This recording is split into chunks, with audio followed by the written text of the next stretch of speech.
cara buka tutup buka jok Honda PCX.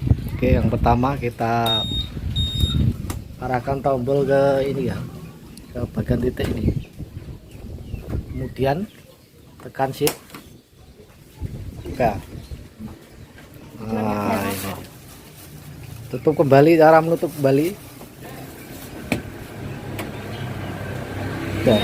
Bila kuncinya tidak bisa, itu bisa di Gimana? ini tarik. Nah, ini untuk cara buka tutup bensin. Arahkan ke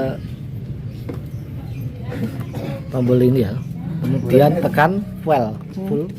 Nah, seperti ini.